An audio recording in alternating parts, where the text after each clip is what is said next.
예전에 지하철을 좀 많이 탔었는데요.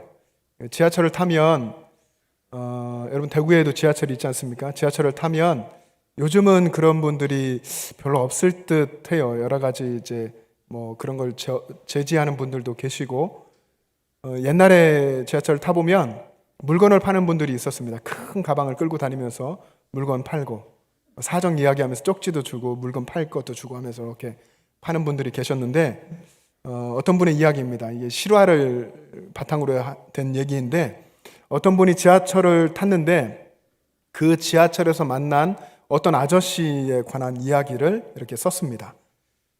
그 아저씨가 이제 지하철에서 이제 가운데 서서, 자, 여러분 안녕하십니까?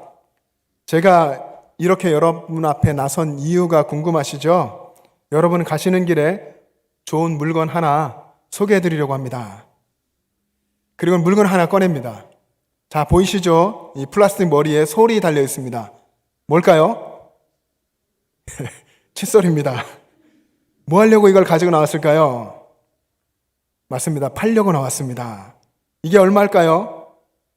1,000원입니다. 자, 그럼 뒷면으로 돌려보겠습니다. 영어가 써 있습니다. Made in Korea. 무슨 뜻일까요? 수출했다는 겁니다. 수출 잘 됐을까요? 잘 안 됐을까요? 망했습니다. 자, 그럼 여러분에게 하나씩 돌려보겠습니다. 그리고 아저씨는 칫솔을 사람들 앉아있는 분들에게 하나씩 이렇게 돌렸습니다.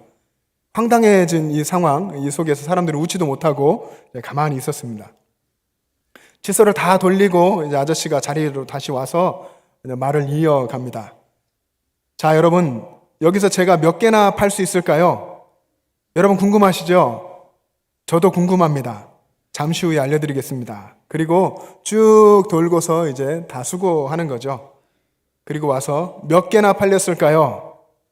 4개 팔렸습니다. 자, 여러분 칫솔 4개를 팔았습니다. 그 얼마 벌었을까요? 4개 팔았으니까 4,000원 벌었습니다. 제가 실망했을까요? 안 했을까요?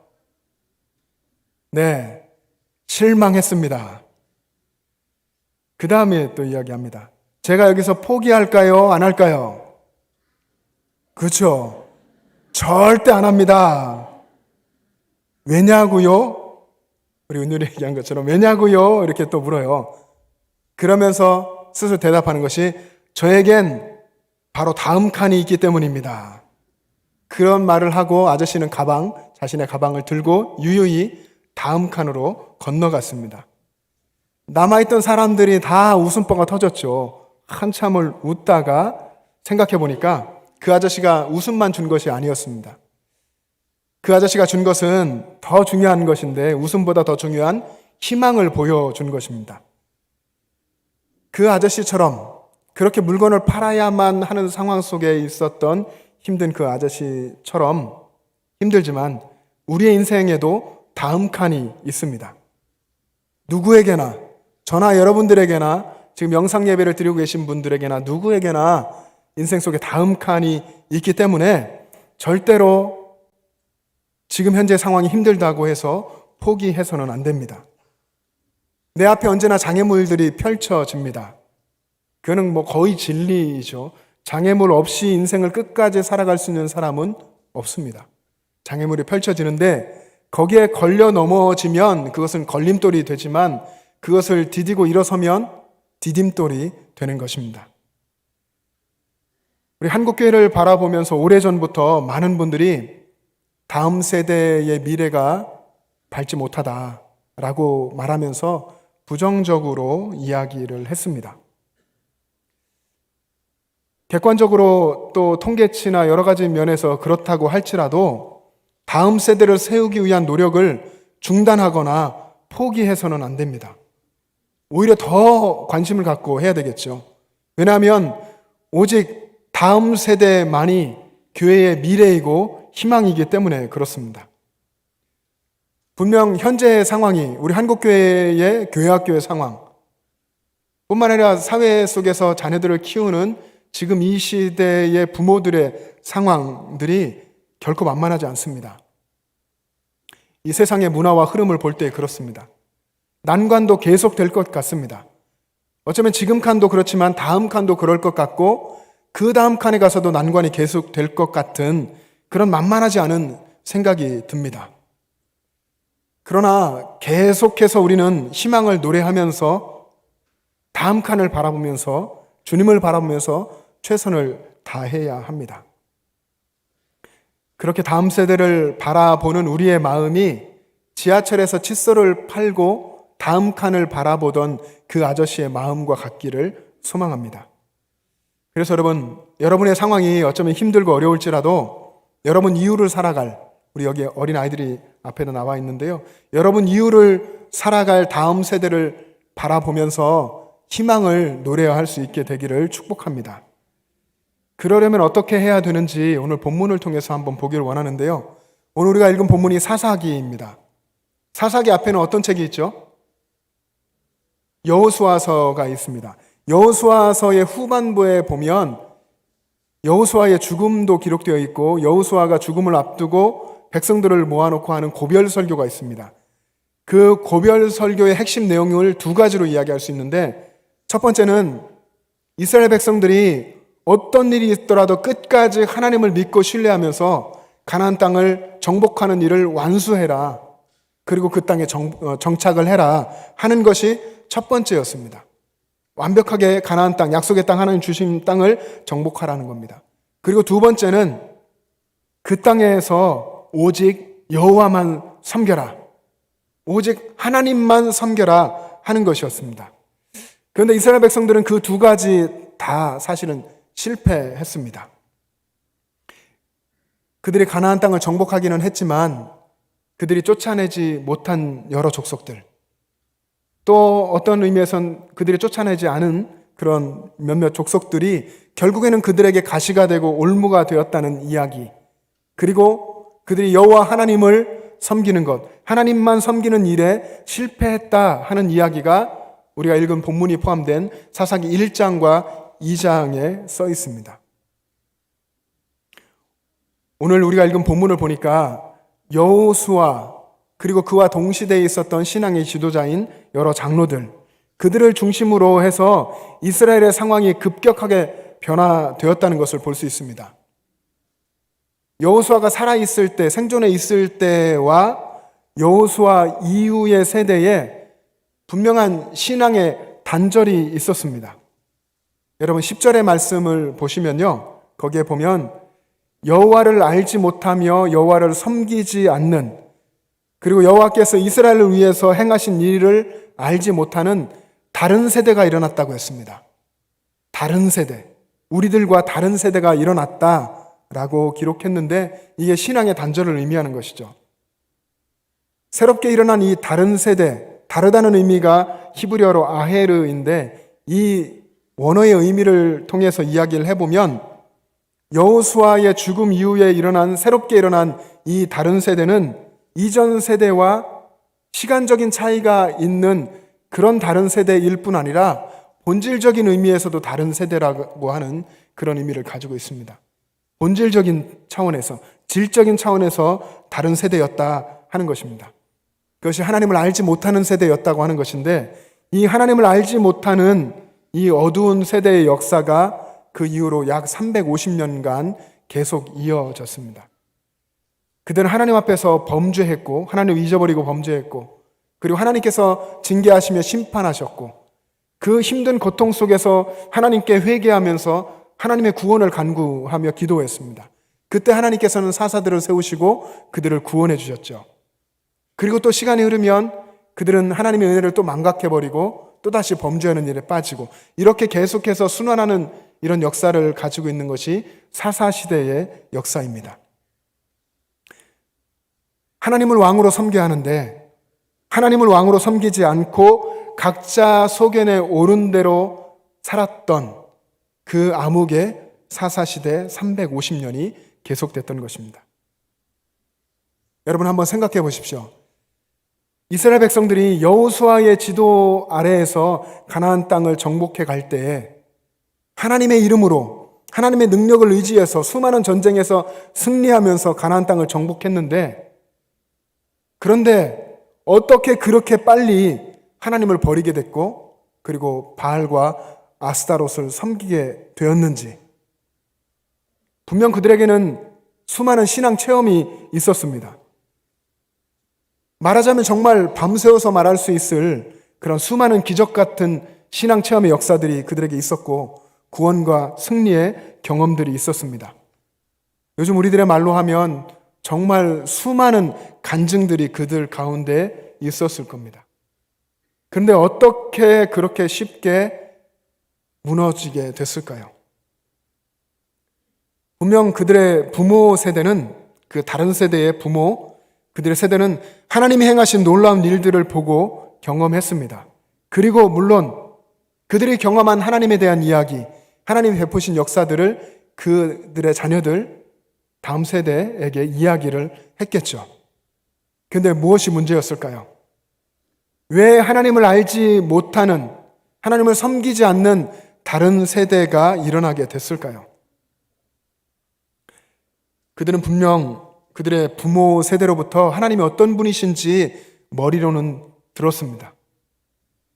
그런데 그들의 삶에서 체험이 없었던 것이죠.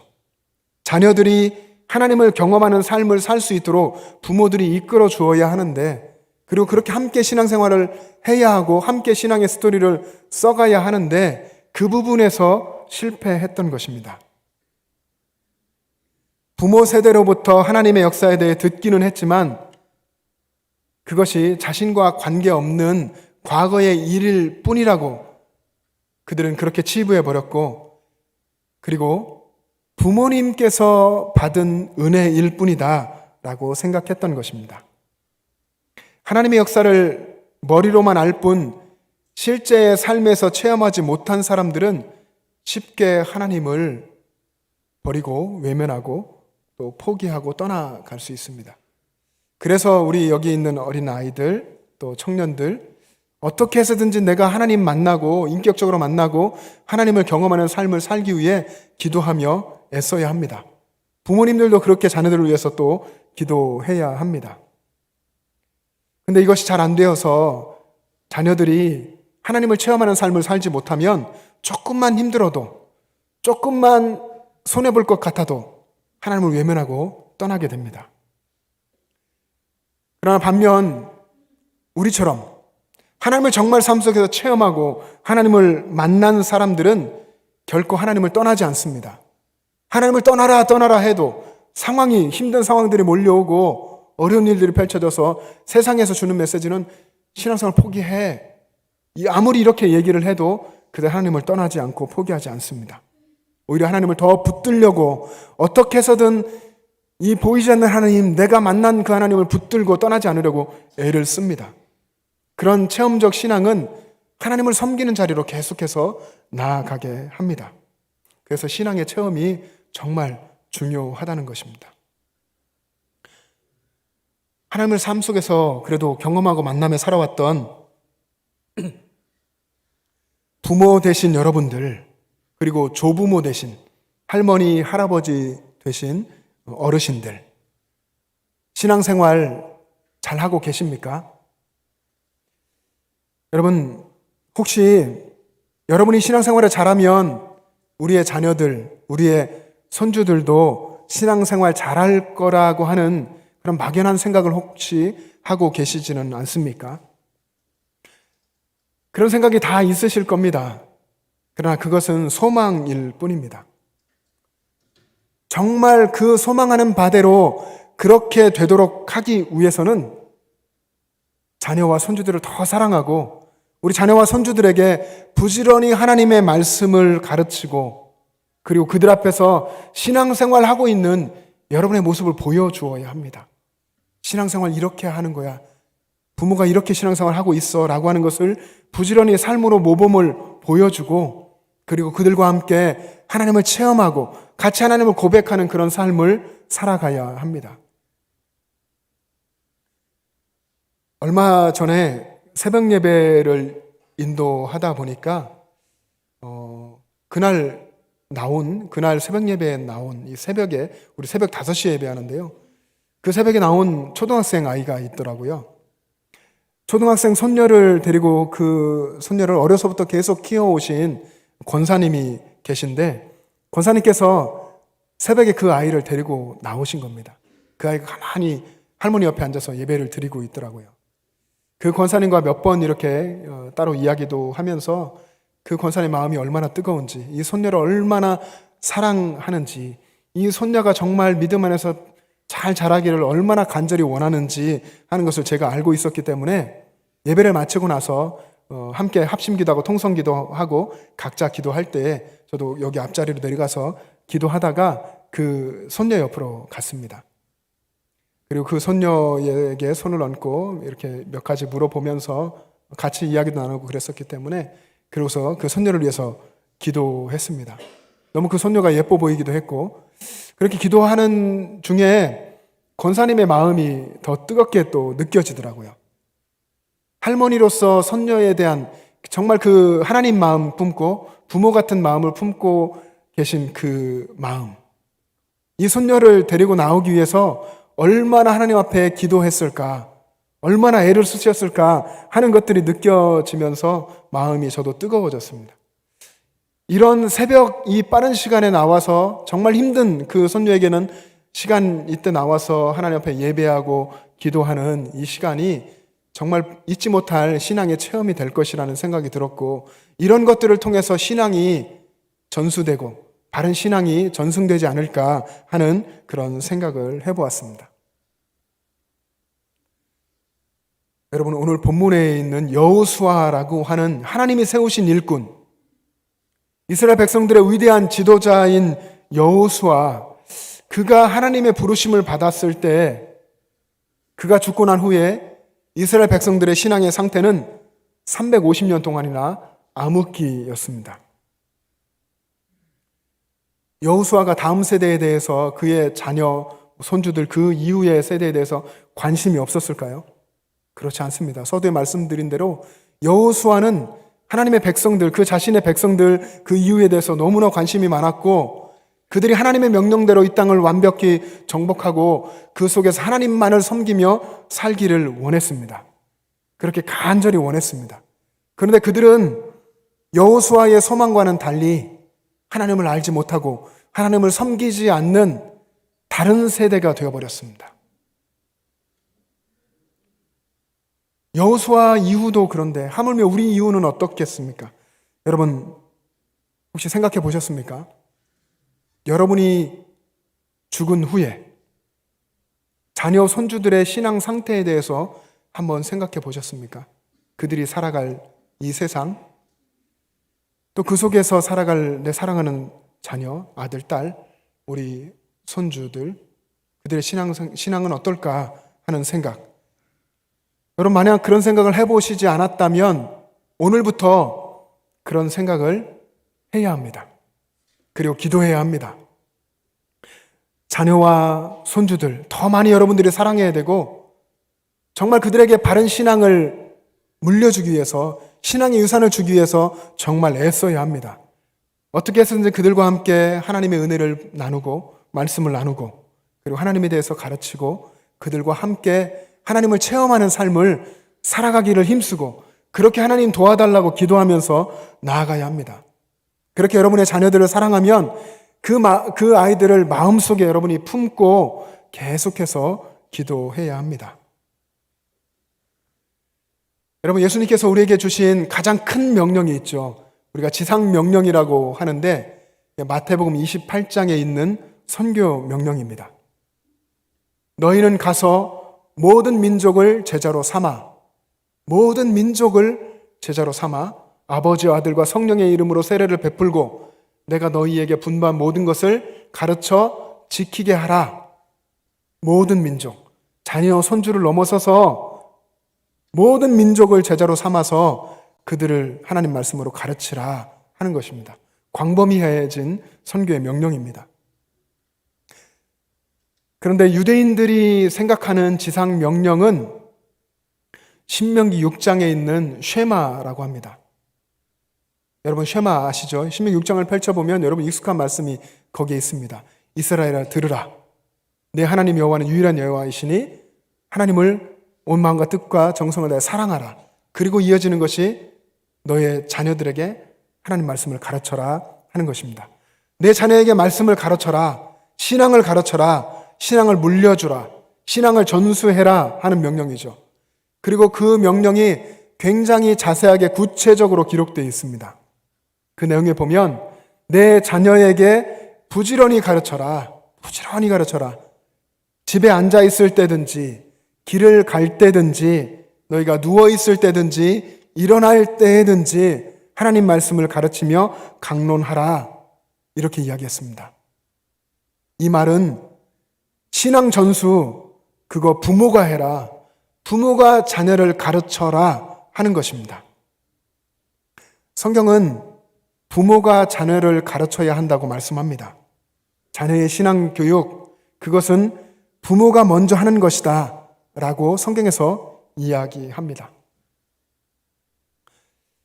어떤 분에게 아들이 한 사람이 있었습니다. 그 아들이 운동선수였는데 운동을 하다가 심각한 부상을 당해서 운동을 할 수 없게 됐습니다. 그렇게 되니까 이 아들이 집에만 틀어박혀 있고 게임만 하는 겁니다. 핸드폰에 빠져 있습니다.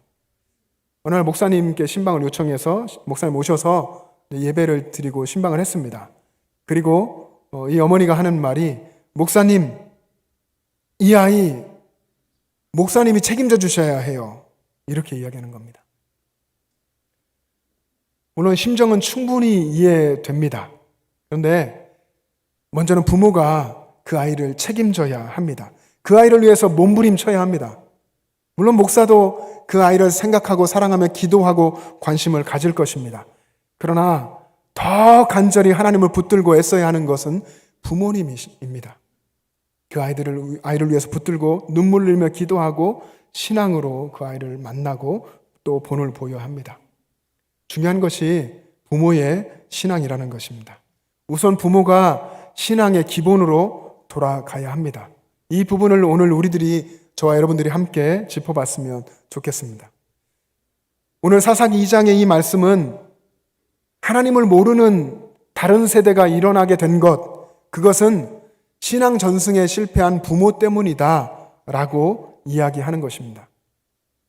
물론 다른 이야기도 우리가 많이 할 수 있습니다. 자녀들 스스로의 문제도 물론 있겠고 이 시대도 있겠고 여러 가지가 있겠지만 성경에서 먼저 이야기하는 것은 이 신앙 전승을 해야 할 부모의 책임에 대한 이야기를 하는 것입니다.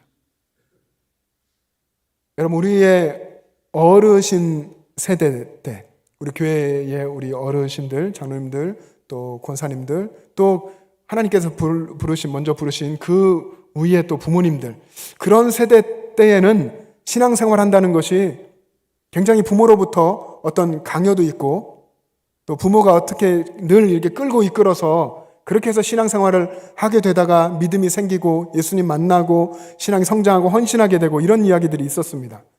어떤 일이 있어도 주일 예배는 꼭 드려야 했고 집에서 가정 예배 드려야 했고 힘들고 피곤하고 잠이 오고 졸려도 자리에 나와서 가족들이 함께 앉아서 예배를 드려야 했습니다. 또 말씀 암송도 어떤 가정은 꼭 시키는 가정이 있었습니다. 말씀 암송해야 밥도 주고 또 그 이후에 수련회 가서도 또 말씀 암송하고 밥 먹이고 옛날엔 그렇게 했었죠. 그런데 요즘에는 어떻습니까? 교회는 안 가도 시험 기간이면 학원에는 꼭 보내야 되고 교회에서 예배는 안 드려도 학원 보충은 받아야 되고 이것이 부모님들의 마음처럼 되어버렸습니다.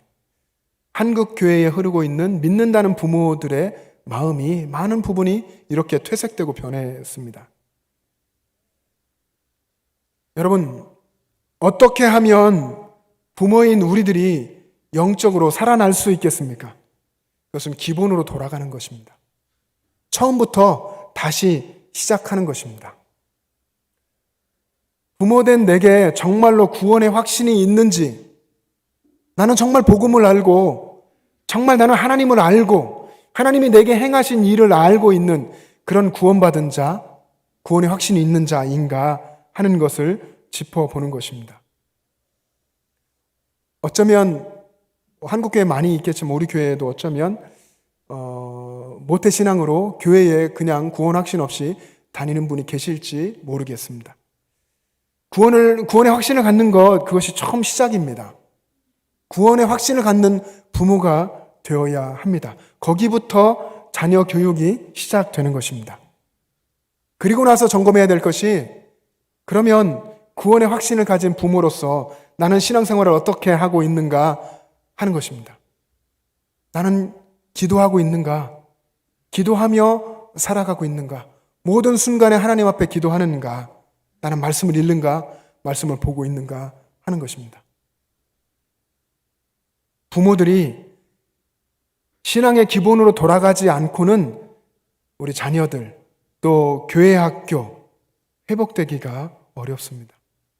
부모가 신앙의 기본으로 돌아가지 않고는 우리 자식, 손주, 교회 다음 세대 회복될 일 만무하고 살리기가 힘듭니다.